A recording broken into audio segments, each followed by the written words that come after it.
In a world of grown-up crossovers and boring sedans, this Mazda MX-5 RF promises a whole lot of fun, a little bit of practicality, all wrapped up in a sports car package. What's it like?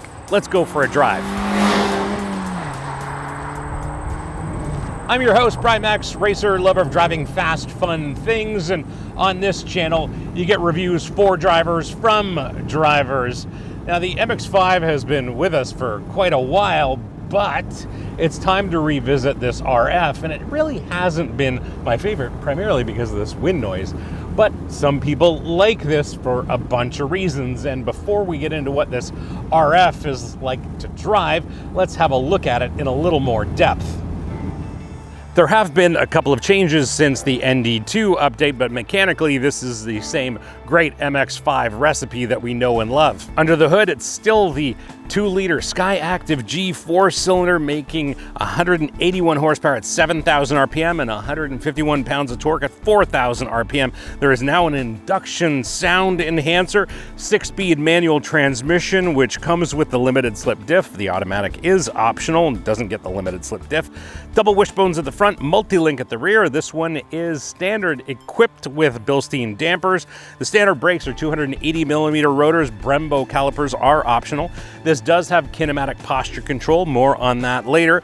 Steering is electrically assisted and it's variable assist. Wheels and tires are 17s. Forged BBSs are optional on the RF. Curb weight is 2,467 pounds for this RF, which is about 110 pounds more than a roadster. And weight distribution, static weight distribution, is basically 50-50, but on this channel, we know it's not static weight distribution that counts, it's how you use it. Did you know that about 80% of you are not subscribed to this channel? Yes, it's true. I looked at the numbers and only 20% of you are. So do me a favor, hit that subscribe button, make sure you like this video, and of course, share this video. And of course, be sure to check out our merch store. Links here, links below. Lots of great stuff for driving enthusiasts like us.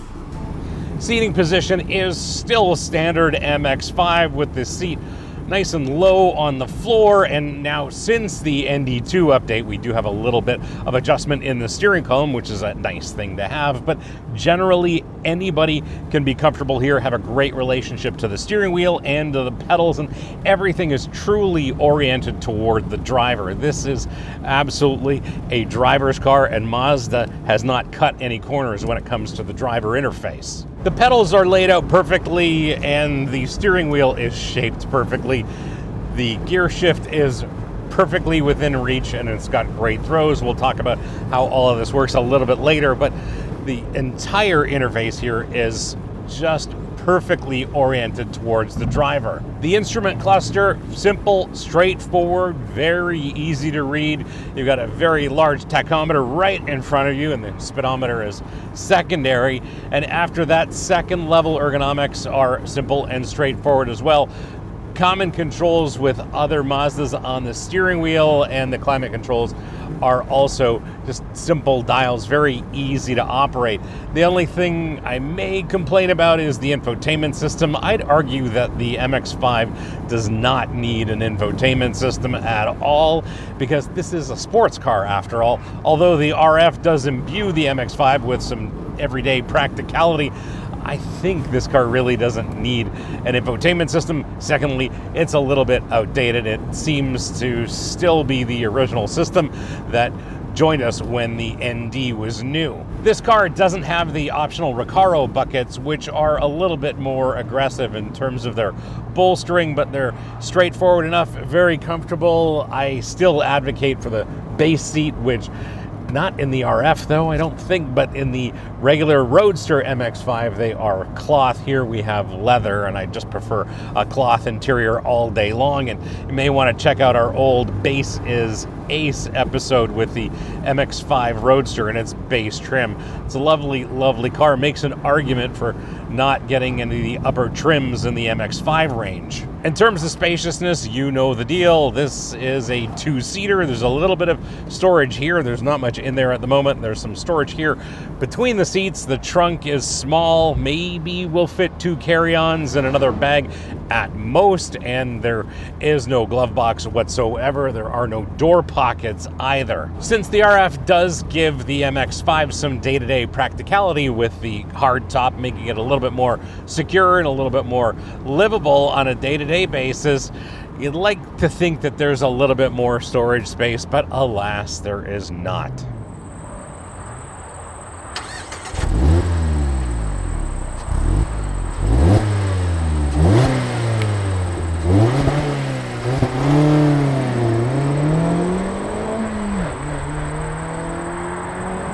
There's a couple of ways to look at the quickness of the MX-5, and that is that it's just quick enough to be entertaining. 0 to 60 in 6-ish seconds.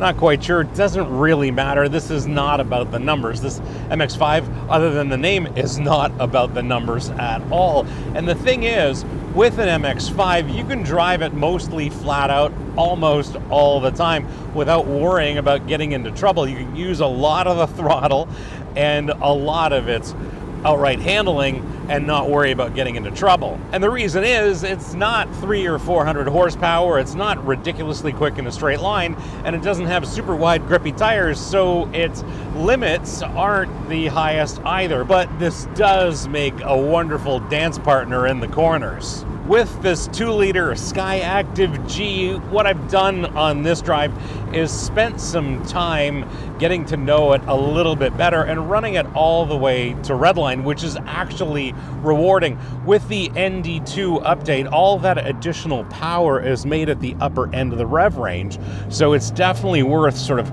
ringing this out and seeing how far you can take it to redline before you need to shift. One of the great things is that the throttle is exceptionally responsive. That makes heel and toe so much easier, and the pedals are spaced perfectly for heel and toe as well. And yes, I know I talk about it a lot, but if you don't know what I'm talking about with respect to heel and toe or want to refine your technique, check the link here or the link in the description below. We've got the best episode on how to learn the heel and toe braking and downshifting technique on all of YouTube. So please check it out, and I'm happy to help you refine or learn the technique. At this trim level, this MX-5 RF does have the limited slip diff, and it is helpful, but given that we're not talking about a lot of power that needs to get to the ground, there is a case to be made for the open diff. I much prefer the limited slip diff because I will exploit 100% of this MX-5's performance when I'm behind the wheel, and I definitely like a good limited slip diff under me. It just pulls out of corners so cleanly. Part of that has to do with the fact that these new MX-5s, since the 2022 model year, have Kinematic posture control, and that helps both on corner entry and corner exit. We talked about it at length in a previous episode. The link's here and below if you want to learn more about Kinematic posture control. Anyway, what Kinematic posture control does is it grabs the inside rear brake to settle the car a little bit on corner entry as you're transitioning through the corner and as you're accelerating out of the corner, to just give the car a little bit more stability. It's very simple, very straightforward, done all through the existing software on the car. It doesn't add any more weight whatsoever and just enhances the driving experience of this MX-5 just a little bit more. Of course, handling is the highlight of any MX-5 experience, and this RF is no different than any other, except it does carry about 100 pounds more than the regular MX-5 Roadster. But it's maybe noticeable if you drive these back to back because they are very, very light. But otherwise, this is a joyous experience in this RF, and it is a delight in the corners. And one of the reasons is Mazda lets this suspension work. So there's a bit of suspension travel here. It's not overly sprung and overly damped, so there's a bit of body roll, there's a bit of dive under braking, a bit of squat under acceleration. The car moves around a little bit, and what that does is it tells you exactly what it's doing, and that's why I say these MX-5s make such a brilliant dance partner in the corners. Steering is superb as well. Yes, this is an electrically assisted system, but because this MX-5 doesn't weigh all that much, the communication through the steering is excellent. I know exactly what's going on at the front contact patches as well as the rear, but steering is just superb. It's direct, it's got the right amount of heft, decent on center feel as well. Can't complain about the steering. And that's the thing, you can drive this thing with your foot to the floor because it does take a little while longer to get up to speed, and that's rare these days in the era of 400, 500, 600 horsepower cars. This is something you can drive flat out a lot of the time, and that's one of the joys of this MX-5. Anyway, we do have to talk about braking, and braking is superb. This does not have the optional Brembos, but there's nothing wrong with this braking system at all.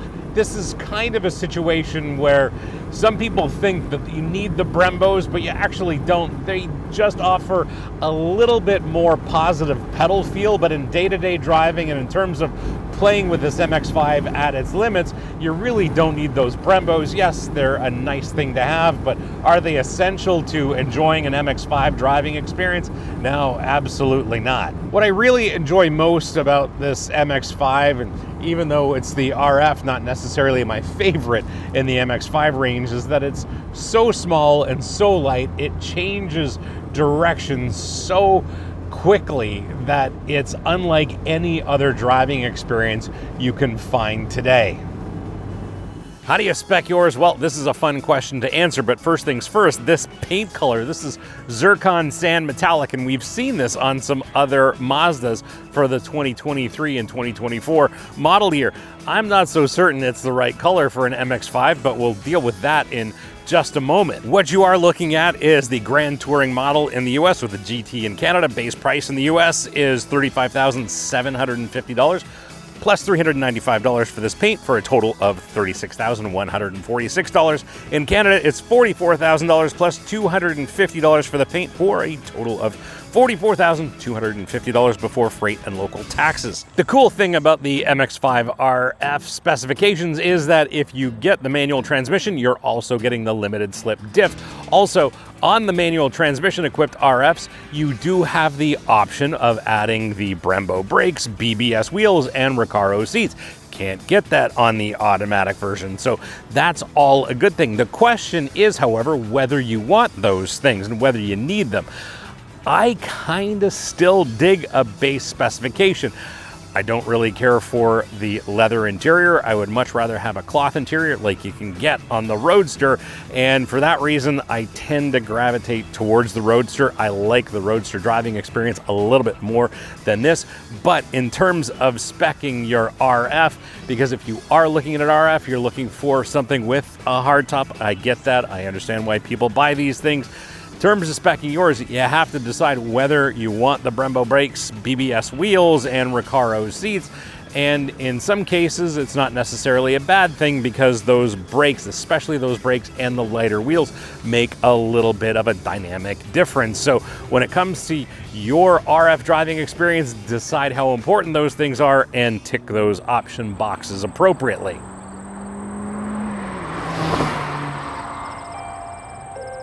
My verdict, well, let's start with fuel consumption, and I already know I'm getting well over 30 miles per gallon. This is just incredibly efficient and yet delivers all of the smiles, and that's what this MX-5 is all about.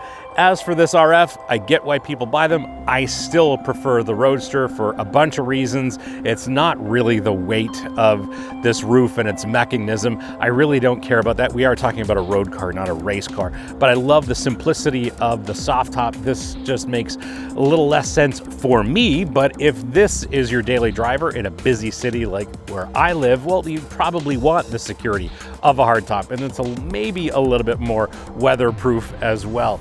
But as far as the MX-5 goes, in a sea of grown-up crossovers and boring sedans and all of the other dreary cars that are available, this MX-5 is something that's going to paint a smile on your face every time you drive it. And if you haven't driven one, you absolutely need to. I think every driver needs a little MX-5 in their life.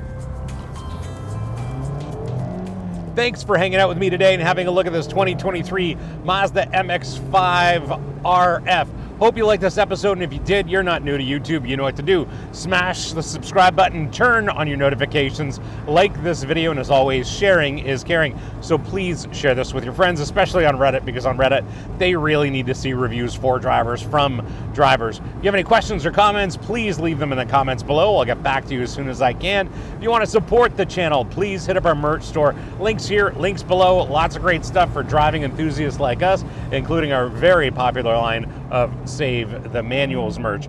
Thanks again for watching. We'll see you again next time. And remember, cars don't understeer by themselves, not even Mazda MX-5s. I don't know if y'all can see this, but I'm not going to be using the clutch pedal. And if you don't know how to do this or are interested, let me know in the comments below if you want to understand how this technique works. This is something I learned a really long time ago, and it's not necessarily rewarding like learning how to heel and tow, but it's kind of a cool thing. We're now in 6th gear, haven't touched the clutch yet, and now I'm gonna go back down the gears. 5th, 4th, 3rd. Gonna slow down a little bit for second.